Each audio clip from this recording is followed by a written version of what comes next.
Welcome to episode 43 of Instant Expertise Marketing. We appreciate you listening in. Today, Shari and I are continuing our 5-part series focused on ABM or account-based marketing. In this series, we're sharing insights on how ABM programs can be created from scratch and also how you can improve conversions in the programs you already have. I'm Yvette Brown, co-founder of X Promos. I became an entrepreneur at 23 by starting a promotions agency with my then 29-year-old business partner, Shari Nomadi. And I'm Shari Nomadi. Yvette and I have always approached business from opposite ends of the spectrum. And I'm happy to say that we always end up coming to the same conclusions on how we help our clients succeed. Today, we're talking about why mixing up your ABM touchpoints is so critical. So let's jump right in. Absolutely. We get this question a lot is like, can I just send emails or what do I have to do? Why is it so important to mix it up? So, there's a few ways to look at this. First of all, when you engage different senses, it's just more engaging. Different people respond to different cues, just like learning. We all learned, hopefully by this point in our career, that, different people learn different ways. Some people are auditory, some are visual, some are combinations.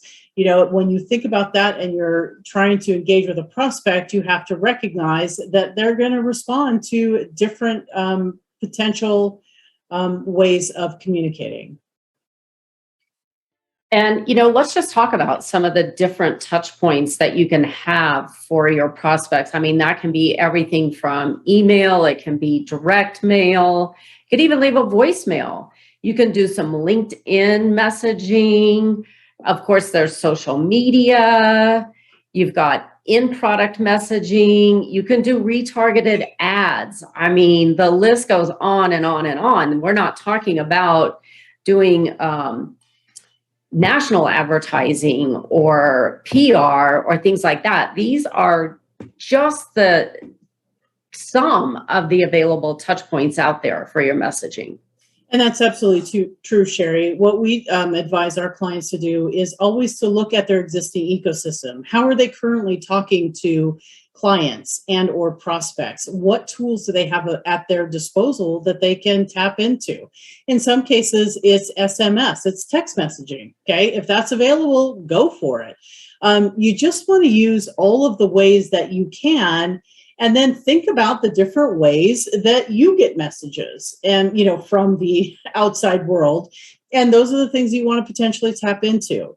One caveat I do want to say about things like email or direct mail and even in-person events, remember those things, is that they give you the opportunity to touch other senses. We already talked about hearing and seeing, but you can also engage with touch, taste, smell. When you are going to have the ability to use something like a direct mail or even like those in-person events or trade shows or web or conferences, use those senses, get people engaged in a new way. Otherwise, you're really kind of missing an opportunity. Yeah, it's true. In reality, it does take multiple touch points to get traction. So you can't just assume that you're going to do it with one touch point or with one type of touch point, because some people just don't read email, but they're on Twitter nonstop or, Exactly. That kind of thing. Some people are just like really hooked on their LinkedIn messaging, but they don't pay attention to any other social media platform. And that's why it's important to just try them all till you hit the ones that are working for your audience. Yeah. And, the other part of the touches is that it's what you say and how you say it, as my mom used to say to me. Don't be afraid to say the same thing in different ways. Okay. And what we mean by that is, you're going to have a few pillar messages as a result of what you found out about your what makes your solution ideal for your ideal prospects. And you're going to need to figure out how to say that a million different ways. And you can do that with different assets. You can do that with audio or video or infographics or white papers. But, those are kind of common, but they're really just the beginning.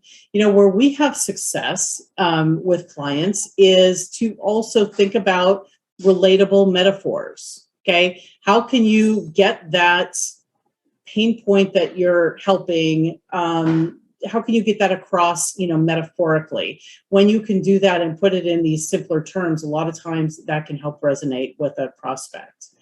And also you can say things in this, the same thing in a different way by tying to that industry or customer specifics. Remember, this is ABM. So if you're working in a vertical niche, you better be using an example from that business. You should be using the terminology and the nomenclature from that type of business.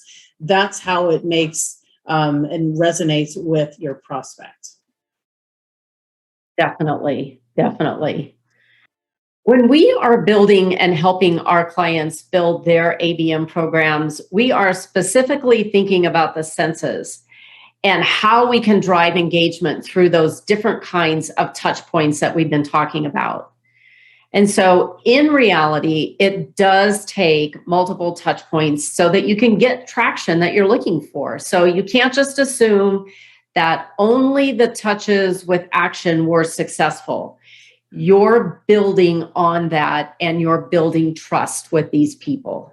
Yeah, it's absolutely true. That's such an important point, Shari. If you guys are familiar with Robert Cialdini, he was the author of Persuasion and Influence. He's really an expert in the field of the psychology of marketing.